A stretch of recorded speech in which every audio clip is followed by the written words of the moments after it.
Assalamualaikum warahmatullahi wabarakatuh. Di sini saya akan membuat sebuah video tentang laporan keuangan syariah guna untuk memenuhi salah satu tugas mata kuliah akuntansi syariah. Dosen pengampu Ibu Karmidah MAK, IAIN Metro, jurusan Ekonomi Syariah, Fakultas Ekonomi dan Bisnis Islam, Institut Agama Islam Negeri Metro.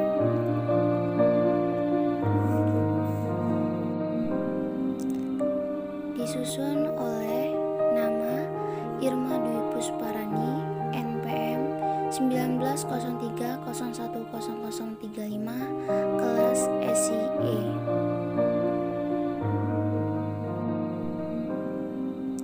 Yang pertama adalah laporan laba rugi. Laporan laba rugi adalah laporan finansial perusahaan yang dibuat oleh bidang keuangan tertentu. Isi dari laporan ini ialah data-data pendapatan sekaligus beban yang ditanggung oleh perusahaan. Ada pendapatan dari jual beli, pendapatan dari sewa, pendapatan dari bagi hasil, dan pendapatan usaha operasional lainnya. Laporan laba rugi dibuat untuk menjelaskan kondisi keuangan perusahaan pada periode tertentu. Maka dari itu, sebagian besar laporan dikerjakan pada akhir tahun atau akhir bulan, sesuai ketentuan di perusahaan tersebut. Dengan adanya laporan keuangan ini, pihak atasan bisa mengetahui kondisi finansial perusahaan yang terkini, sehingga laporan tersebut bisa dijadikan sebagai dasar evaluasi untuk langkah kebijakan selanjutnya.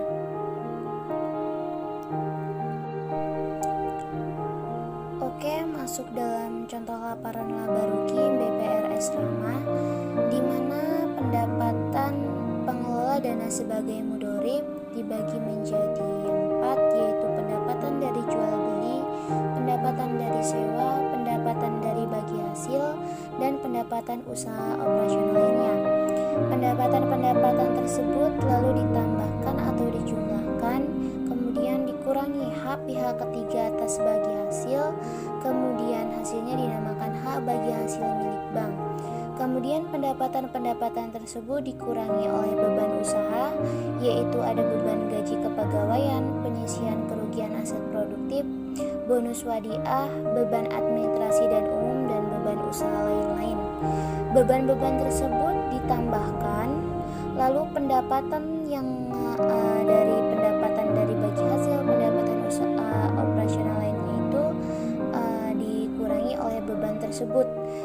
Kemudian hasilnya ditambah oleh pendapatan beban non-usaha, jumlah, zakat, dan laba sebelum pajak. Lalu ketemulah laba bersihnya.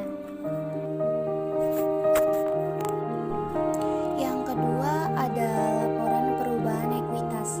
Laporan perubahan ekuitas atau Statement of Change in Equity adalah bagian laporan keuangan yang melaporkan perubahan dalam investasi pemilik dalam bisnis dari waktu ke waktu. Komponen dasar ekuitas pemilik adalah modal disetor dan laba ditahan. Saldo laba termasuk jumlah kumulatif dari laba perusahaan yang telah ditahan di perusahaan. Laporan perubahan ekuitas berisi saldo 31 Desember 2019, laba ditahan tahun 2019, pembentukan cadangan umum, laba ditahan tahun berjalan, dan saldo 31 Desember 2020. Laporan perubahan ekuitas berguna untuk menganalisis dalam penggunaan laporan keuangan guna melihat faktor-faktor apa yang menyebabkan perubahan dalam ekuitas pemilik selama periode akuntansi, seperti adanya setoran tambahan investasi dari pemilik, adanya laba dan kerugian usaha, dan pengambilan untuk keperluan pribadi.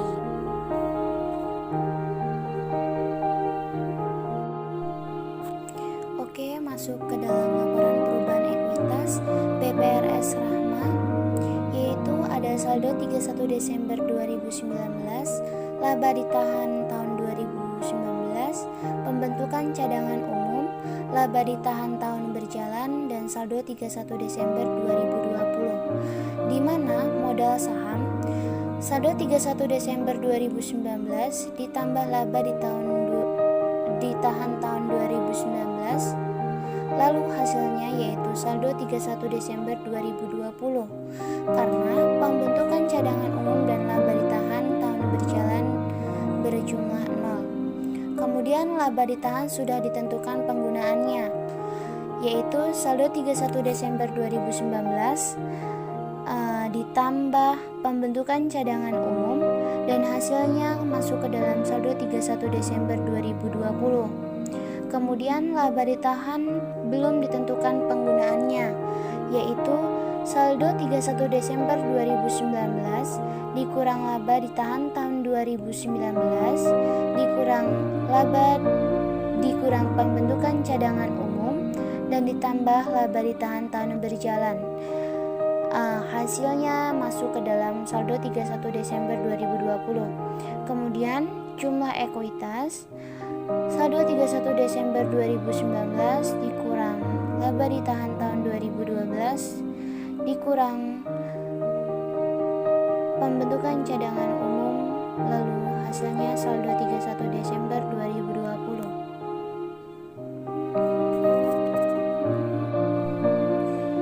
Yang ketiga, laporan posisi keuangan. Laporan posisi keuangan menyajikan informasi yang menggambarkan posisi keuangan yang berupa aset, kewajiban, dan ekuitas pada waktu tertentu.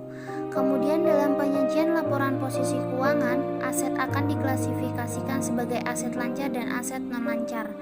Demikian juga dengan kewajiban, akan dikelompokkan menjadi dua bagian, yaitu kewajiban jangka pendek dan kewajiban jangka panjang. Laporan posisi keuangan juga dapat dijadikan sebagai dasar untuk mengevaluasi tingkat likuiditas, struktur modal, dan efisiensi perusahaan, serta menghitung tingkat pengembalian aset atas laba bersih. Suatu aset akan diklasifikasikan sebagai aset lancar jika aset tersebut berupa kas dan setara kas. Yang disajikan sebagai aset lancar meliputi kas, piutang, persediaan, pembiayaan murabah. Sedangkan aset non-lancar meliputi akumulasi penyusutan aktiva tetap dan aktiva lain-lain. Sedangkan kewajiban meliputi kewajiban segera, giro wadiah, kewajiban pada bank lain, dan kewajiban lainnya. Sedangkan modal meliputi modal saham dan laba ditahan yang sudah ditentukan penggunaannya. Di mana aktiva-aktiva tetap dan aktiva-aktiva lancar yaitu berupa kas, penempatan pada BI, giro pada bank lain, penyisian kerugian giro wadiah, piutang, pembiayaan, dan pinjaman port, akumulasi penyusutan aktiva dan aset-aset lain itu dijumlahkan sebagai aset. Kemudian di sebelah kredit tadi kan di sebelah debit dan sekarang kembali ke sebelah kredit, yaitu ada kewajiban dan modal, di mana kewajibannya ada kewajiban segera, giro wadiah, tabungan wadiah, kewajiban pada bank lain, bagi hasil yang belum dibagikan, utang pajak, dan kewajiban lain-lain.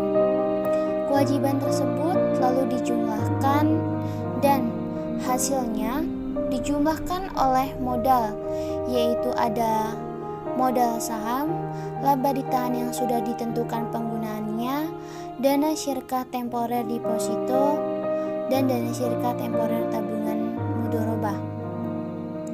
Kemudian antara aset dan kewajiban dan modal itu harus balance.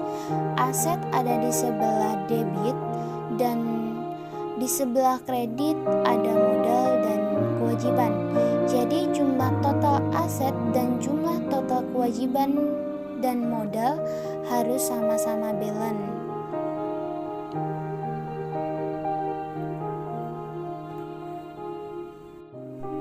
Yang keempat, laporan arus kas. Laporan arus kas adalah sebuah perincian yang menunjukkan jumlah pemasukan dan pengeluaran dalam suatu periode tertentu.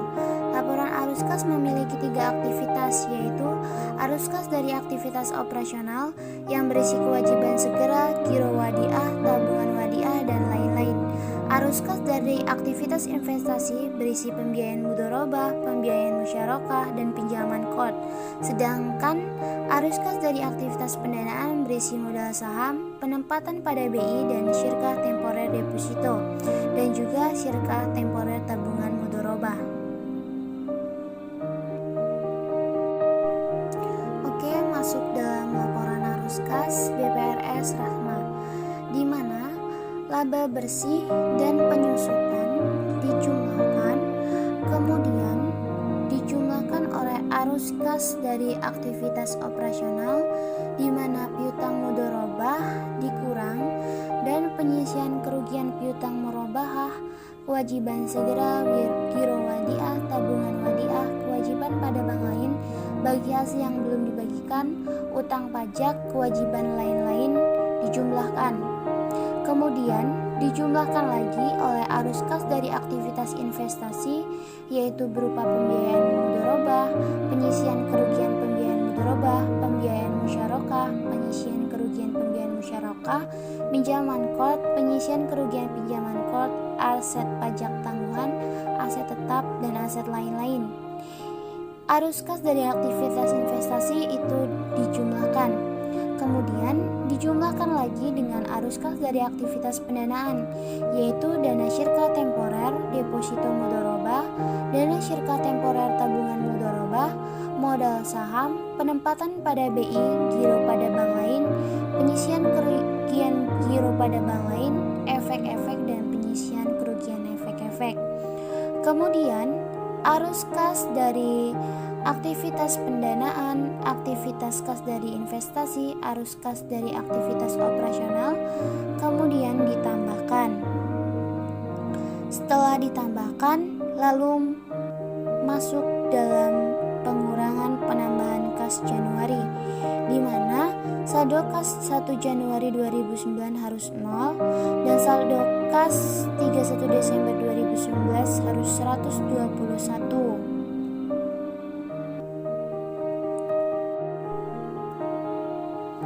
Yang kelima, laporan rekonsiliasi dan bagi hasil.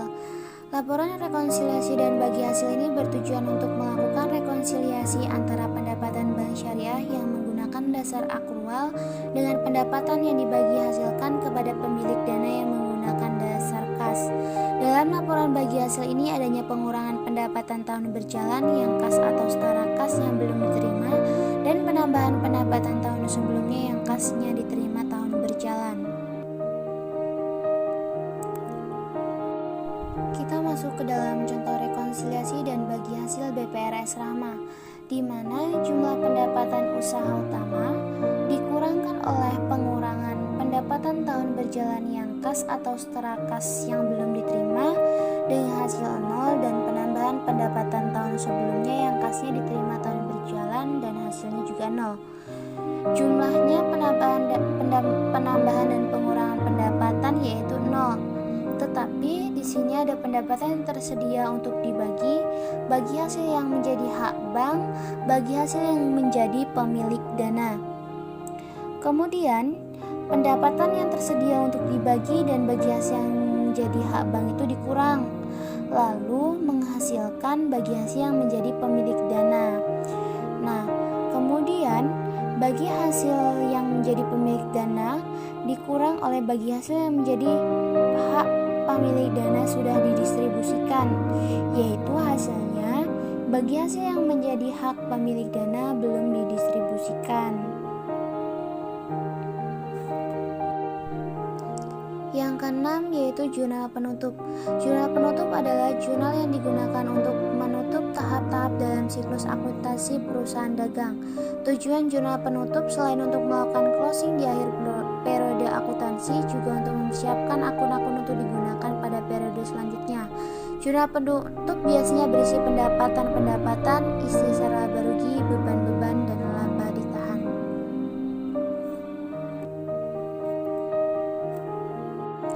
Contoh jurnal penutup BPRS Rahma, yaitu pada tanggal 31 Desember 2019 ada pendapatan murabahah, pendapatan ijaroh, pendapatan bagi hasil musyarakah, pendapatan bagi hasil mudharabah, pendapatan usaha utama lainnya, pendapatan operasional lainnya masuk ke dalam debit, dan di kreditnya itu nama akunnya itu ikhtisar laba rugi. kok nilainya bisa segitu sih? Itu karena pendapatan-pendapatan tersebut dijumlahkan, lalu hasilnya itu dimasukkan ke dalam kredit dengan nama akun ikhtisar laba rugi. Kemudian tanggal 31 Desember lagi, yaitu ikhtisar laba ruginya dibalik tuh menjadi di debit dan hak pihak ketiga hasil. Dan ikhtisar laba rugi itu sebelum kita tahu nilainya, kita harus menambahkan dulu sebelah kreditnya, yaitu hak pihak ketiga hasil PST, hak bagi hasil milik bank, beban gaji kepegawaian, penyisian kerugian hasil produktif, bonus wadiah, beban administrasi dan umum, beban usaha lain-lainnya. Kemudian hak pihak ketiga sampai beban usaha lain tersebut dijumlahkan, lalu hasilnya ditaruh di sebelah debit, yaitu dengan nama akun ikhtisar laba rugi. Kemudian tanggal 31 selanjutnya, yaitu di mana ikhtisar laba rugi 137.100 dan laba ditahan 137.100 di sebelah debit dan kredit. Dan jurnal penutup BPRS Rahma, antara debit dan kredit itu harus saling balance. Jadi tidak boleh misalnya hasilnya 4.936.300, yang satu 4.930.300, kan kurang 6. Jadi itu namanya tidak balance, jadi tidak bisa untuk kita melakukan jurnal closing ini.